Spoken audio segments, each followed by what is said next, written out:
Hi, I'm Joan Graham, your guide to sharing the universe, our series of outreach training videos produced by the Astronomical Society of the Pacific. In this episode, how to get a wow when you're not showing Saturn, we'll talk about the challenges you face when trying to get visitors excited about the night sky. As an astronomy enthusiast, you might know how to use a telescope and navigate the night sky. You probably know a lot of the constellations, can find many of the Messier objects and know what they are. Many amateur astronomers want to share their excitement for astronomy, but they don't know what to say. And the universe can't tell its own story. You've seen how amazed visitors are when they look at Saturn through a scope.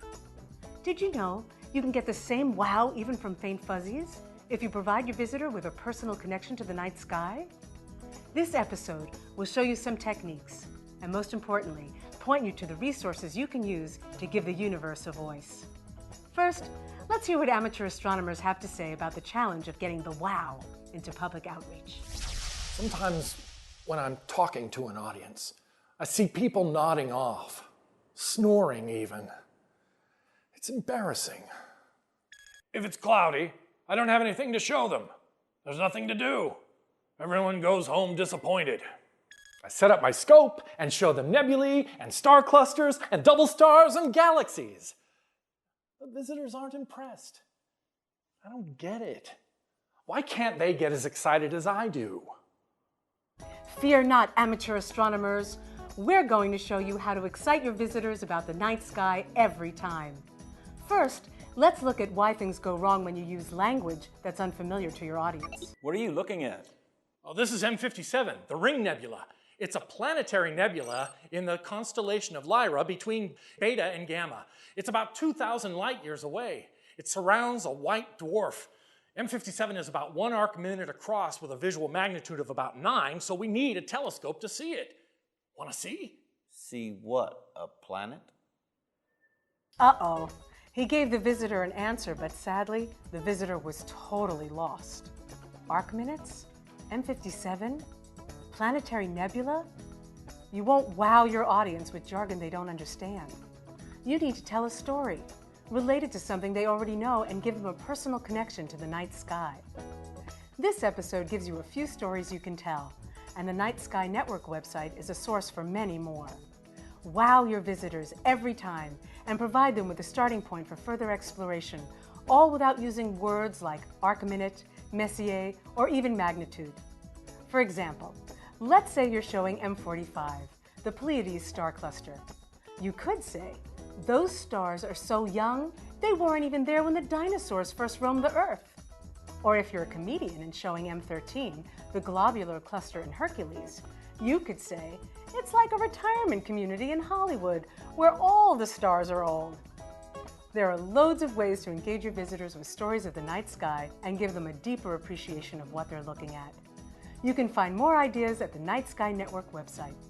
The Night Sky Network offers stories to use at the telescope, tips to help your visitor better appreciate a night of observing, a variety of star maps that tell a story. This one shows the stars likely to go supernova. This one shows some of the stars that have orbiting planets. Demonstrations and activities like why the moon has phases or how telescopes work. Models to better understand sizes and distances. Handouts like Lives of the Stars. Many of these resources are accompanied by short training videos so you can see the activity in action. You don't even have to read a manual. They're designed to get you out there, inspiring visitors right away. Remember, the key is to tell a story. Are you convinced yet? I hope so. Let's go check on our amateur astronomer and see how he's using his newfound tools. Take a look. Tell me what you see. A few stars and a little smoky circle. What's that? That's the remains of a star like our sun. It's what the sun might turn into in a few billion years. Really? Wow, how does that happen? As a star cools down at the end of its life, it's dying, it goes through a stage where it starts losing its outer atmosphere. Whoosh! The material coming off forms a thin cloud. That's called a nebula. It's all around the star. Here's a handout that describes the life cycle of stars. This is the stage we're looking at. It's near the end of a star's life. Wow. Check the next telescope. She's looking at a star nursery. That's another kind of nebula. It's a cloud of gas and dust where stars are forming at the beginning of a star's life. Truly amazing. He used ideas and a handout from the Night Sky Network to translate his vast astronomical knowledge into a story that the public can easily understand. He engaged them with the story of a star's life, connecting it with the sun, something the visitor is already familiar with.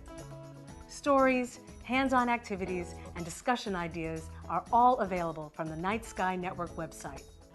Try these out to spark your visitors' interest, expand your repertoire of outreach tools, and establish a common level of understanding before offering them more in-depth details. You'll never put your audience to sleep again. Let's hear about how amateur astronomers use props and stories to enhance their presentations. We use just pull parts of Night Sky Network kits out.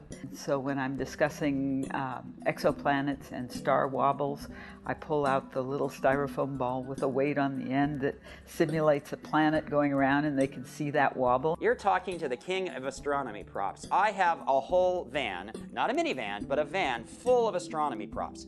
The little CD-ROMs, the flat, round things, make great models for the Milky Way. You can say, okay, now, look up there. See, there's the plane of the Milky Way. There's the thin part. When you're using props, the kids can actually see it. And there's nothing like seeing it. And it makes such a powerful impact. It's very, very memorable. The Night Sky Network provides engaging activities and ideas for stories that give you the ability to wow your visitors, even when you don't have Saturn in the eyepiece. Visit astrosociety.org/sharingtheuniverse. And be sure to check out the full set of Sharing the Universe outreach training videos for more tips on public outreach. Thanks for listening. It's a calm and cloudless night. Come outside with me tonight, and I can show you wonders of the world to surprise and delight. I've got my telescope with me. Just wait until you see. We'll stand on the shoulders of giants. That Copernicus was right. Come outside with me tonight, and I can show you wonders of the world to surprise and delight. I got my telescope with me. Just wait until you see. We'll stand on the shoulders of giants. On the shoulders of giants.